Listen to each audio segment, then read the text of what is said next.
എല്ലാവർക്കും എൻ്റെ പുതിയൊരു വീഡിയോയിലേക്ക് സ്വാഗതം. PM കിസാൻ സമ്മാൻ നിധിയുടെ വളരെ പ്രധാനപ്പെട്ട ഒരു അപ്ഡേഷനാണ് ഇപ്പോൾ നമുക്ക് വന്നിരിക്കുന്നത്. നമ്മുടെ PFMS ചേഞ്ച് ആയിട്ടുണ്ടായിരുന്നു. PFMS പഴയ രീതിയിലല്ല ഇനിയിപ്പോൾ ചെക്ക് ചെയ്യേണ്ടത്. പുതിയ വെബ്സൈറ്റ് അവർ ലോഞ്ച് ചെയ്തിരിക്കുകയാണ്. അപ്പോൾ അത് പ്രകാരം ഞാൻ 3-4 ദിവസം മുമ്പേ ആ വീഡിയോ ചെയ്തിരുന്നതാണ് PFMS എങ്ങനെയാണ് ചെക്ക് ചെയ്യേണ്ടത് എന്നൊക്കെ ഉള്ളത്. ആ വീഡിയോ കഴിഞ്ഞ ശേഷം നിരവധി പേര് ഇപ്പോൾ എന്നെ കോൺടാക്ട് ചെയ്തിട്ടുണ്ടായിരുന്നു. 16 ഗഡുക്കൾ വരെ മുടങ്ങാതെ ലഭിച്ചിട്ടുള്ള കർഷകരായിരുന്നു. പക്ഷേ അവരുടെ DBT ഇപ്പോൾ റിജക്റ്റ് ആയിരിക്കുകയാണ്. അപ്പോൾ നിങ്ങൾ എല്ലാവരും PFMS ചെക്ക് ചെയ്ത് നോക്കേണ്ടതാണ് നിങ്ങളുടെ DBT റിജക്റ്റ് ആയിട്ടുണ്ടോ എന്നുള്ളത്. നമുക്ക് 16 ഗഡുക്കൾ വരെ ലഭിച്ചിട്ടുണ്ട് എന്ന് പറഞ്ഞിട്ട് കാര്യമില്ല. DBT റിജക്റ്റ് ആയിട്ടുണ്ട്. ഈ മാർച്ച് മാസം കഴിഞ്ഞതോടെ തന്നെയാണ് ഈ DBTകൾ ഇങ്ങനെ റിജക്റ്റ് ആയി മാറുന്നത്. അപ്പോൾ നിരവധി പേരാണ് എന്നെ കോൺടാക്ട് ചെയ്തിരിക്കുന്നത്. ഞങ്ങൾക്ക് 16 ഗഡുക്കൾ വരെ മുടങ്ങാതെ ലഭിച്ചതാണ്. ഇപ്പോൾ ഞങ്ങളുടെ DBT ഇപ്പോൾ റിജക്റ്റ് ആയി നിൽക്കുകയാണ് എന്നുള്ളത്.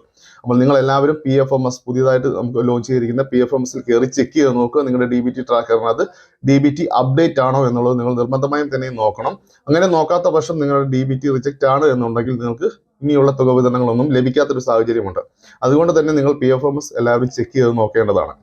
അതുപോലെ തന്നെ നമുക്ക് ഇൻകം ടാക്സിന്റെയും അല്ലെങ്കിൽ പല രീതിയിലുള്ള അൺട്രേസബിൾ ഫാർമർ എന്നൊക്കെ പറഞ്ഞുകൊണ്ട് തന്നെ നമ്മുടെ തുക തിരിച്ചടയ്ക്കേണ്ട ഒരു സാഹചര്യത്തിൽ നമ്മൾ നിൽക്കുന്നവരുണ്ട്. നിങ്ങൾ ജെന്യൂൻ ആയിട്ടുള്ള ഒരാളാണ്, നിങ്ങൾക്ക് ജെന്യൂൻ ആയിട്ടൊരു കർഷകനാണ് എന്നുണ്ടെങ്കിൽ നിങ്ങൾക്ക് ഇപ്പോൾ തന്നെ അത് ഏപ്രിൽ 21 തന്നെ നിങ്ങൾക്ക് ഒരു കംപ്ലൈന്റ് രജിസ്റ്റർ ചെയ്യാനായിട്ട് സാധിക്കുന്നതാണ്.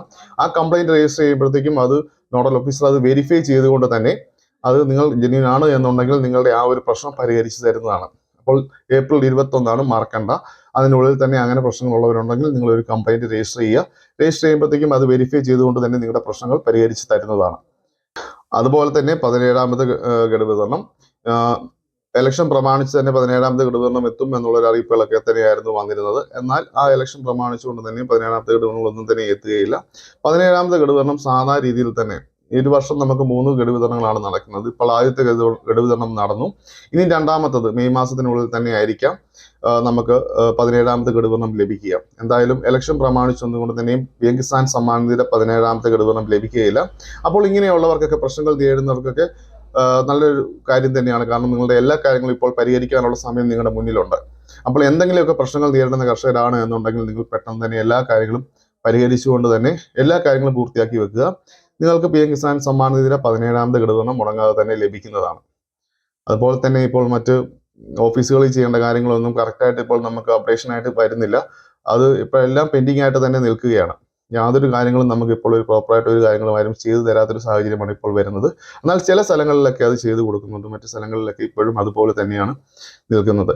അപ്പോൾ അങ്ങനെയുള്ളവരൊക്കെ നിങ്ങൾ ശ്രദ്ധിക്കുക. നിങ്ങൾ നേരിട്ട് തന്നെ ഓഫീസുകളിൽ ചെന്ന് ഈ കാര്യങ്ങളൊക്കെ അപ്രൂവലായി മേടിക്കേണ്ടതാണ്. കാരണം വെച്ച് കഴിഞ്ഞാൽ അല്ലാതെ നമ്മളിത് അപ്രൂവൽ ആവും എന്ന് പ്രതീക്ഷിച്ച് ഇരുന്നാൽ യാതൊരു കാര്യങ്ങളും നടക്കുകയില്ല. അതുകൊണ്ട് തന്നെ നിങ്ങൾ നേരിട്ട് തന്നെ ചെന്ന് ഈ കാര്യങ്ങളെല്ലാം അപ്രൂവൽ മേടിക്കേണ്ടതാണ്. ഓക്കെ, അപ്പോൾ ഇത്രയൊക്കെയാണ് ഇപ്പോൾ നമുക്ക് വന്നിരിക്കുന്ന അപ്ഡേഷൻ. അപ്പോൾ എൻ്റെ വീഡിയോ ഇഷ്ടമായെങ്കിലും സബ്സ്ക്രൈബ് ചെയ്യാനും ലൈക്ക് ചെയ്യാനും മറക്കരുത്. Thank you.